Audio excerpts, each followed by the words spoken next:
Hi, I'm Ashton. So I am collecting questions for my last Q&A before top surgery on my Instagram and on a video a while back. And a few of them were like, what are you most excited for after top surgery? And then I was like, I haven't done a video on why I'm getting top surgery. It just completely left my mind. Because it might be just because I'm like, okay, people see me as a transmasculine person, therefore I'm getting top surgery. But if you're not transmasculine, maybe you don't understand why I am. Or maybe even if you are transmasculine, you're like, I don't want top surgery, why does he? So I figured I would answer stuff like that in this video, rather than, 10 minutes in my Q&A next weekend being dedicated to why am I getting top surgery. I guess I'll start out with a little bit of background. So ever since I started growing a chest around 4th or 5th grade, so I don't even know how old that is, but, young-ish. By the time I reached 6th grade, I was at the point where my mom was telling me, you need to wear a bra. This is gonna sound ridiculous, but I literally had nightmares about it. I'm not exaggerating. I would go to sleep and I would have nightmares about bras. They would be giant monsters trying to eat me. My mom would bring in a basket of bras to my room and force me to wear them, and I would just cry, and it felt terrible. At the time, I had no idea what dysphoria was, but that's what it was. The last thing I wanted to do was wear a bra. The last thing I wanted to do was have a chest. And I would stand in the shower like this, attempting to push my chest back into my body because I didn't want it. I made makeshift binders before I knew what binders were, with camisoles and the tightest sports bras I could get my mom to buy me. So I have always had a lot of dysphoria surrounding my chest. My chest and my voice are probably the two things that overall have caused me the most dysphoria through my transition and through my gender self-discovery. But I feel even if I didn't have dysphoria around my chest, even if I didn't have physical bodily dysphoria around my chest, I would likely still want it gone because of social dysphoria. If I'm not binding, it is very clear that I have a large chest. I'm a C/D cup, and to put that into proportion, I'm 5'3", I'm a tiny baby, but I can't wear a binder for all that long. I mean, I am asthmatic, and I'm not comfortable in a binder as much as I would like to be. And yeah, I wear them to school, but then I get home and I have to take it off. Even wearing sports bras is sometimes really just uncomfortable for me. I made a video a while ago about costochondritis, which is something I contracted from binding. And it's basically a strain in the tendons and muscles surrounding your ribs. That was extremely painful. It is a recurring thing. So that was the one time that it started, but it has returned a few times. Not as bad, thankfully. But if I go out without a binder on, then I feel my worst, because I know I will be misgendered. Just because it's so obvious when I'm not binding that I do have a chest. There's just a lot of reasons that binding is incredibly inconvenient for me. When I go to a show, like the Against Me show I went to in October, that I have the drum head from back there. I don't know if you can see it, but I love it very much. Okay, I'm not gonna cry. When I go to a show, I'll bind, and binding in a pit is an experience that I don't want to experience again. So I know it's kind of a weird thing to look forward to, but I am excited to have top surgery and then go to a show and be in a pit and not have to worry about A, my chest flying around, and B, not being able to breathe because I have an extremely tight compression tank on. And I know, not everyone goes to shows where you throw people around in a pit, but, I do that, and I cannot wait to be able to do that without having to worry about my chest. I also cannot wait to hug people. I also can't wait to hug people. I love hugging, but it does very often feel very awkward on my side because I'm just don't feel my chest, don't feel my chest, I have a chest, oh no. Also, if you are going to comment on this video, I just want to say this.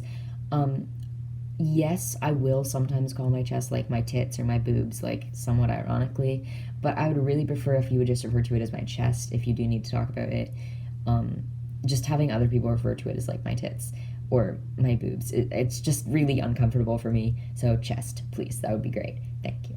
I can't wait to swim. I can't wait to, sleep without a shirt on. I can't wait to just be able to put a shirt on without either, binding my chest down or feeling really uncomfortable with how it looks. I can't wait to be able to wear a shirt that, would otherwise expose my binder. I can't wait to be able to shower without literally crying every time. I can't wait to, get home and not have to immediately rush to take off this thing that is putting me in pain. My binders can bruise me sometimes, like along under my chest, so I can't wait to not have to deal with that. That will also be nice. Also, binders are really, really hot in the summer, so I can't wait to, wear a shirt and not be, sweating profusely. I will still sweat profusely, but binders will make it a heck of a lot worse, so I'm glad that I can do that. Oh man, I can't wait to wear my backpack, and I know that's also kind of an odd thing, but when I do wear my backpacks kind of push my chest together, right? When I'm not binding, and I don't bind every day at school just because it is painful. And I know it shouldn't be, okay, I have a chronic rib condition. That's another reason that I do need top surgery, because I can't bind forever with the way that my body is. It's just gonna keep hurting me more and more, and I can't deal with that forever, I can't wait to be able to breathe walking upstairs, because okay, I'm not that out of shape, all right, but when I am wearing a binder that is compressing my chest and therefore compressing my ribs, and I run upstairs, I'm just like eh. So I can't wait to breathe. My chest is also extremely sensitive, especially around my nipples, and I hate that. Just in general, things bumping against my chest, or brushing against my chest even, I'm just like, oh, ow. It's not sensitive to the point of pain, but it's sensitive to the point where I'm like, I don't like it, because I know that people with a male chest aren't as sensitive as those with a female chest. And top surgery, while I'm getting the kind that does preserve sensation, I don't think my chest will ever go back to the full sensation that it has now. I'm excited to be able to work out without my chest getting in the way. Planking and push-ups and anything where my chest is low to the ground, I'm just like, oh god, oh no, oh dear. Am I scared? I'm more scared about the recovery process and the possible awkward social situations I'll have afterwards than the actual surgery itself. I completely trust my surgeon, and I trust myself to be okay through that. The only thing that I am slightly worried about is that I'm setting my expectations too high, because I know healing will take a long time, and I'm trying to keep that in mind, because as I do say all these things that I'm so excited and looking forward to doing, I don't want to stress myself to heal too fast. I want to take my time with recovery, even though I do have to go back to school within 2.5 weeks, which is going to suck, and I'll probably do a video on that as well, because recovery is really the hard part of top surgery. It's not difficult to be put on an IV and just go under for 4 hours. I calculated it the other day, and I have 36 injections a year, not including any vaccinations, so I'll be fine, The needles don't worry me.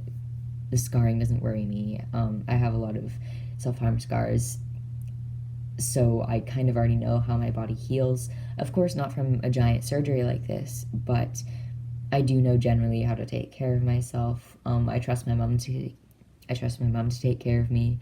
I trust my doctors and the surgeon and my endocrinologist, and I'm just really comfortable where this is going. So I'm honestly not all that worried, other than the length of the recovery process and how many people at school I'm gonna have to explain my transness to, because so many people still misgender me. I was talking about this with my therapist the other day, and there's this line somewhere where I can cross over from it's a masculine woman to it's a feminine man, and I need to be on that feminine man side, but people always see me on the masculine woman's, and I need to cross over onto that feminine guy side, because yes, I do have feminine tendencies, but I embrace that. I love glitter, okay, I ride horses, I am into taking pictures and good music, and those don't even have to be feminine things, but those are seen as feminine or whatever, and I'm allowed to be a feminine trans. I'm completely off topic. I feel like it'll also like save my posture,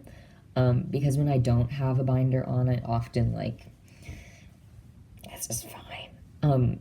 So that'll be nice. I'll also be a lot more comfortable going into guys' bathrooms, because right now I literally just dehydrate myself 24/7 so that I never have to go to the bathroom in public, which is, not healthy. But it's what I have to do because when I go into women's bathrooms, I make the girls in there uncomfortable. When I go into men's bathrooms, I've been yelled at. I've been like told to just leave. So either way, bad things. But I feel like I will be more comfortable in a men's bathroom once I don't have a prominent chest whenever I'm not binding. I'll be able to change with other guys. In marching band, a lot of the guys like change shirts into exercise shirts when we're going to a competition. I can't do that because I'm not about to show everybody in the men's changing room my binder, because some of the rookies don't know I'm trans. For literally my entire life since I started growing a chest, I couldn't wait to wake up and just not have it, and wake up and not have to compress myself and be in pain, and just everything will be so much more convenient. And I'm not about to cry right now. So I am going to have a Q&A, and I'll film that the day before surgery. So if you do have questions for that, you can leave them in this comment section or on an Instagram post that's like a sunset. You'll probably see it because I don't post that often. But again, no pressure. And yeah, I'm excited. Really excited. You're seeing this on Thursday, which means there are 3 days until my top surgery. Okay. All right. I'm gonna go now. Thank you for listening. Goodbye. I hope you have a day where you can fully express yourself to however much extent you would like to, and I will talk to you later, maybe.